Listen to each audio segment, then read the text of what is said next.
Hi guys, welcome to Scott Family Homestead. Today I am in my perennial garden. I don't show this quite as much as I show my other garden at the high tunnel and everything. But this is where all of my rhubarb is. It's doing so good. Got these big, huge rhubarb plants. I definitely need to put some up for the winter. I've also got a bunch of asparagus, most of which have gone to seed, but we've been eating a bunch of that. In here I also have all kinds of irises that are gorgeous. We've got some lovage in here. This was all put in by the previous owners, and it is beautiful. We've got chives out here. We've got these alliums that grow just beautiful. But I had to do something out here that made me kind of sad. We started to get a major thistle problem. I'm talking a major thistle problem. And in order to save all of these beautiful flowers, all this nice perennial garden, I had to mow down the rest of it. So this is all perennial garden that I've been planting for the last couple of years. We kind of waited to see what would come up, and there wasn't as much out here. I know they had some tomato cages and stuff, so I think this was mostly vegetable garden. There was some things that would come up. We had cilantro and dill and bee balm that would come back up in here, and then we would plant the rest of it ourselves. And on the corner here, the one thing I didn't mow, I've got my big marshmallow plant. So we're going to transplant that one. But let me show you the thistle problem that we have. So last year I put down rows of ground cover, and we planted in between the rows. So you can see kind of the darker spots. This is where we had ground cover last year. And when we pulled the ground cover up, even though it was a black, thick ground cover, there was just these thistles everywhere. There was so many thistles. Now we did have some thistles growing in these areas, but I was pulling them out. Real problem is that they were hidden under here. They were growing like crazy. I don't even know how they were able to grow because they weren't getting much light. They were kind of bleached out, but they were much taller than this. These are the sprouts from where I pulled big plants out. So right next to this garden we have the kids' stock tank swimming pool, and you can see there are big thistles growing next to this and in the grass all around it. So all of a sudden when you start looking around, you realize there's thistles everywhere. After doing some research, I realized that me pulling the thistles was making a much bigger problem because everywhere that I was pulling one, I'd get 2 or 3 sprouts of new ones coming up because they can sprout from their roots. If you don't get the entire root system, it'll just sprout back. So I had gotten this new tool, which I love. I'm going to show it to you. But it is a weed puller, and it makes it super easy to pull like dandelions and big weeds. So I was using this to pull up the thistles, but then in the little holes where I took the thistle out, it was sprouting from the roots. If it has even a little piece of root left over, it can sprout a new plant. My assumption is at this point, we have a major problem because last year I tilled this, and I think what I did was I tilled old thistles from before we lived here, or maybe from the first year we were here, I don't know, and it fractured all of that root system, and now it's just going rampant in here. And when I pull them, it's not helping. It's only making it worse. But let me show you how this tool works. I'm going to link this because it's actually super, super cool. It's like my new favorite thing to do. And then we're going to talk about thistles, how we're going to manage them, what we're going to do with this space, and we also have them elsewhere on our property, so how we're going to deal with it there. So this tool has some prongs on it, and you can just step it into the base of your plant. You give it a twist, and it will pull the plant right up. So this is what I was doing with the thistles. It gets most of the root on these small ones. So you could keep doing this, but it is going to fracture the roots a little bit on these. Stick it in, give it a twist, and then you can pop it out. Really cool tool. Just notice there's a couple great big asparagus in here. This is one that I mowed. Look how big around that is. That's a huge asparagus. I'm gonna eat that one. There's only a couple in here, and I have asparagus planted elsewhere, so I'm not going to worry too much about these. But we definitely want to establish a bigger asparagus bed somewhere. Okay, so my plan for this area, because it is right in front of our house, basically, or like right next to our house, we're going to turn this back into lawn. But I can't do that without doing something with the thistles first. And I do not do chemicals here. 2,4-D or Roundup would work for this application, but we're not going to do that here. What I'm going to do, I'm going to put silage tarp out on this whole area and tuck it under the kids' pool, where we also have some of those thistles. We're going to leave this for like a month. It's going to look terrible, just a big black tarp in the yard, but hopefully it's going to heat up, take care of some of those plants and some of the seed bed. Now, I don't think that on its own is going to take care of this. So what I'm going to do after we pull up that silage tarp, we're going to put cardboard down as a weed barrier for the whole length of it. We're going to put some compost out here, and then we'll plant our grass seed on top of that. And I'm hoping that extra layer kind of knocks everything back a little bit more too. And then the grass can get established on top of that. And then the kids will have their little pool out here, and they'll have all this space to play all the way out to the driveway out there. I'm going to take the couple of perennials that we do have left. So I've got this marshmallow, and I had some perennials to plant this year, and we're going to tuck them back into that little garden back over there. And we'll just have a much smaller perennial garden, which I'm okay with. It hurt a little bit to mow this down because there were some flowers coming up in here. We had hollyhocks in here, but it's just not going to work out with the thistles. And if they get into all of this, I'm going to lose a lot of these things, or have to resort to applications right onto those thistles. Now, I have thistles elsewhere on the property, and I can't tarp everything the way that we're going to do this. My main concern is the pastures, so we can pull up the large ones, but actually dig down and get all of that root. It's very labor intensive to do it that way, so I can't do our entire property like that. But my plan is to mow them down. If you continually mow them down and never let them go to seed, they will eventually, because they'll keep sprouting, they will deplete a lot of their energy source from those roots, and the roots will kind of have to pull back and die back. At least that's what I'm reading, so that's what we're going to try with that. I do have one area of the yard that had thistles last year that I mowed it. Every time I mowed over the thistles. Then this year I used that weed tool and pulled them up, and they haven't come back. So I think that they just did not have a whole lot of life left in them from being mowed so much. So hopefully we can continue that. And we can try to make sure these don't get out into the pasture, because the cows won't eat them. Now, worst case scenario, my plan is to put piglets out there. Put the pigs on it. They will dig up all those thistles. They do not care that they are thistles. They will dig up all that land. They will fertilize it, and then hopefully the thistles will not come back.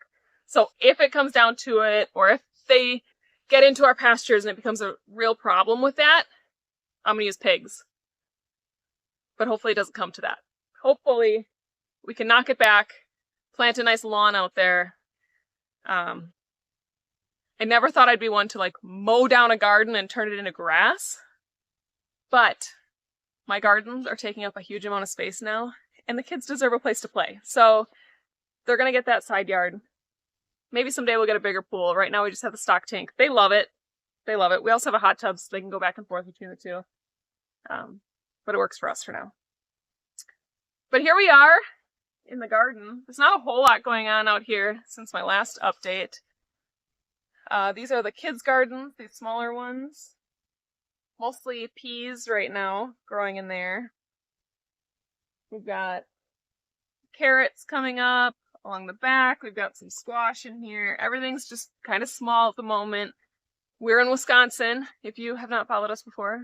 So we are at the very beginning of our season. I actually still have beans that I'm going to plant because we haven't gotten to them yet.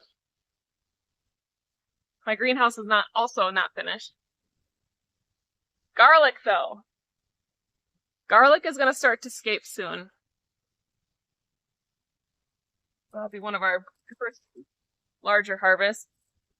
Every day that I decide to film, I swear it's like the windiest day possible. Okay. In here, I still have peppers to plant. I do have 4 rows of peppers in and a whole lot of tomatoes. Those are growing well. The tomatoes are doing really well. I'm going to flip the camera around here. We've got our cabbages in here. Some of these tomatoes aren't loving the wind. I might have to close this side down. Tomatoes are getting very weedy. You can tell right where the water goes and where it doesn't go. These are all getting ready to be staked. So we're going to tie all of these up with twine. We do the Florida weave. Very close to that now. And then along the back, we've got cucumbers starting. We've got some melons back here. Down this other side, we've got zucchinis and patty pan squash. I've got my stray sunflowers in here. They're already trying to put sunflower heads on. It's so much warmer in here than outside. But everything's looking okay. Everything needs a little bit of staking, a little bit of weeding. But so far, not too bad. Ryan came through and weeded this row right here. Before too long, this will be a jungle. I'm not too worried about my peppers not being in yet. They're still growing pretty well in their pots. I think they're a decent size. And if we need to heat this to keep it going to get a better harvest, we're willing to try that. We didn't do that last year, but we're willing to give it a try. Got our bunnies out here. Are you feeding the bunnies? I grow these green stalks full of greens, and then our 2-year-old can just pull greens and feed the bunnies, and they absolutely love her. So, fan favorite over there.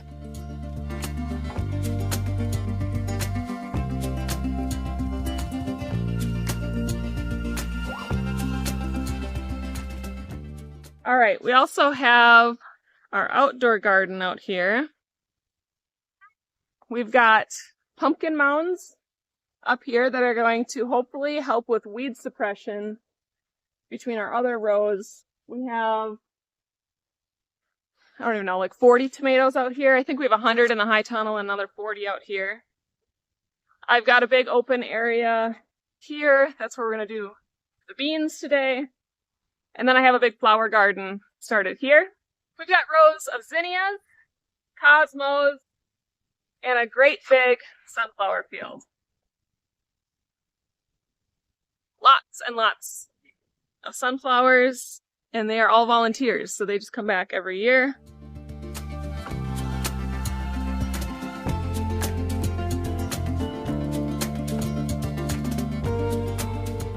Just finishing up planting Blue Lake bush beans, doing a bunch of rows in there.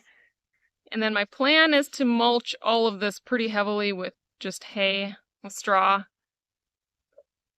I don't know if you'd call it straw. It's just old hay. Hopefully it doesn't have a whole lot of seeds in it. And then we're going to do cattle panel trellises for these rows of tomatoes. We are planting in an old hay field. So we are on year 3. We've done a lot of tilling. We've done silage tarp. I actually used pond liner as a tarp. Knocked back a lot. You can tell a big difference in the area that we put it versus the area around it. But it's still a fight, so we'll see. I love my raised bed garden. It's like so much easier to weed, so much easier to handle. You don't have to worry about walkways or anything. It's all just mulch.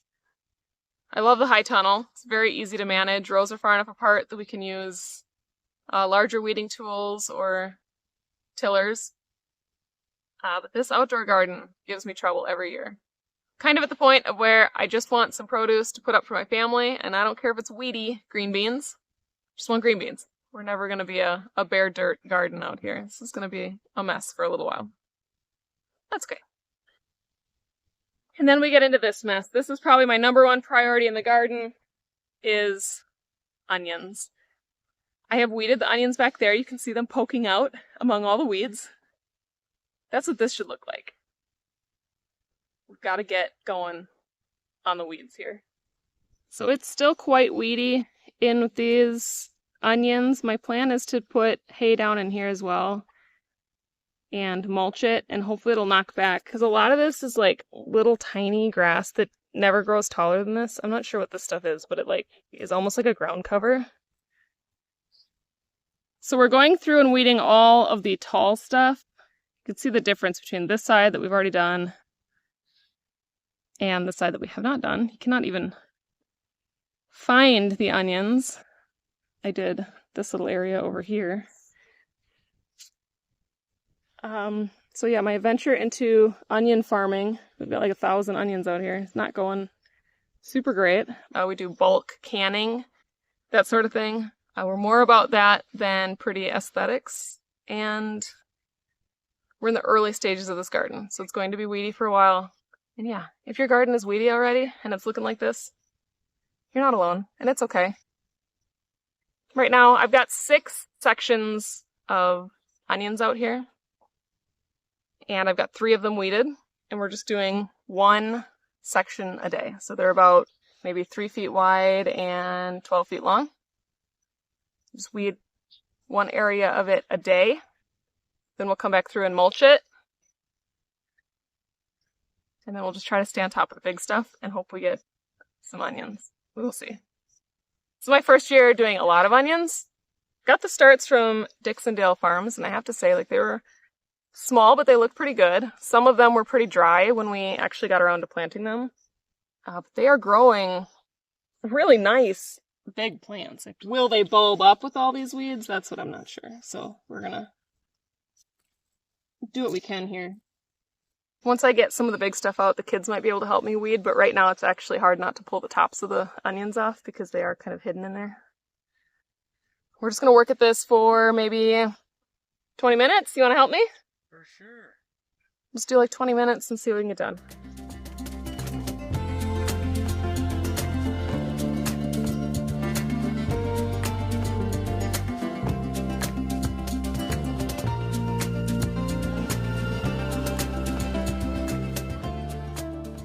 So not exactly perfect. It looks now like onions that need to be weeded instead of a hayfield. So now you can see our onions. I got 1 more row back here, but it's getting a little too hot out here. That's going to have to be an evening project, or maybe tomorrow. I often get told we're very lucky to have a big garden, and we are lucky. But this is your reminder that a lot of times luck looks like really hard work. Doesn't come easy. So a little bit of a chaos gardener around here, but that's okay. I'd rather show you guys how it really is than to pretend it's some big, beautiful, Instagram-worthy garden. We're just growing food. It's messy, it's sloppy, but it'll get the job done. Full of food to eat. Pears growing. I don't know if you can see them very well, but this thing's loaded with pears on the pear tree there. I brought out some tape because I have 1 tree that's kind of tipping on me. I use this tomato tape to tie up my trees because it has a little bit of flex to it. And then we don't girdle any of our trees. They don't get choked out.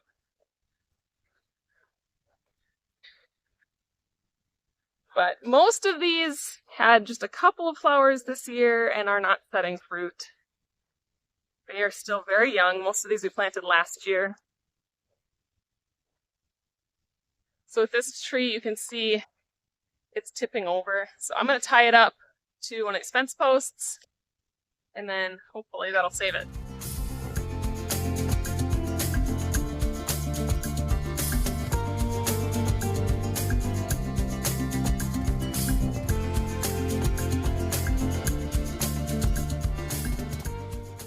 We are experimenting with peach trees out here. I don't know a lot of people that have had success in our area with peach trees. This one, the main branches are dead, but it's sprouting new leaves. Our other peach tree did not make it through the winter. So these are exactly the same variety, but no signs of life on this one. Let's see, these were the contender peach from Stark Brothers. So one made it, one did not. They need cross-pollination, so I'm going to see if that other one makes it and then plant a new one, but I don't want to just keep buying peach trees and have them die. So we're going to see if that one makes it through this winter, and we'll go from there. But otherwise, cherry trees look good, pear trees look good, the apple trees look fabulous. They're getting nice and big. I mowed all this yesterday. They could use a little weed whipping on the bottom. We will start running our meat birds through here. They're back behind the high tunnel right now, running that space, and then they'll come around the corner and come down through the orchard. I also fertilized in the spring with rabbit droppings. Big old pile of them on the bottom of each tree. Kind of give them a head start in the spring. So many sunflowers. If nothing else, if everything goes to weeds, I will have sunflowers. Can always count on that. But this garden is coming along. It's going. So at least I have all this. So mowing down my other garden isn't so bad when you've got all of this space. I think it comes, if you include the orchard, I think it's about 7,000 square feet of planting space out here.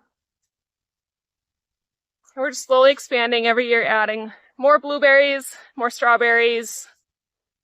And I think we're good on fruit trees for now. We might replace that one peach tree, like I said, but otherwise I think we have enough trees.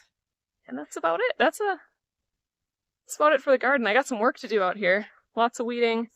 We're getting to that time when it's like 80 degrees during the day. Very difficult to get a whole lot of garden work done unless you get out here really early.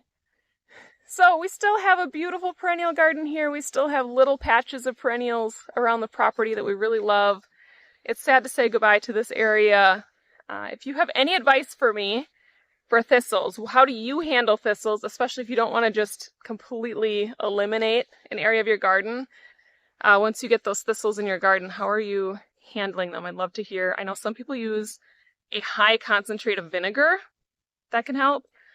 But yeah, I'm open to suggestions. I'm going to dig up this marshmallow today and move it. This is a medicinal plant, and I'm really happy that it comes back every year, so I don't want to get rid of it. We're going to move that today and then get our tarp laid out. But other than that, saying goodbye to this space. Thank you for hanging out with me today. Thank you for watching. Make sure you are subscribed. Let me know if you've got any thistle advice. Otherwise, I'll catch you on the next one. Bye, guys.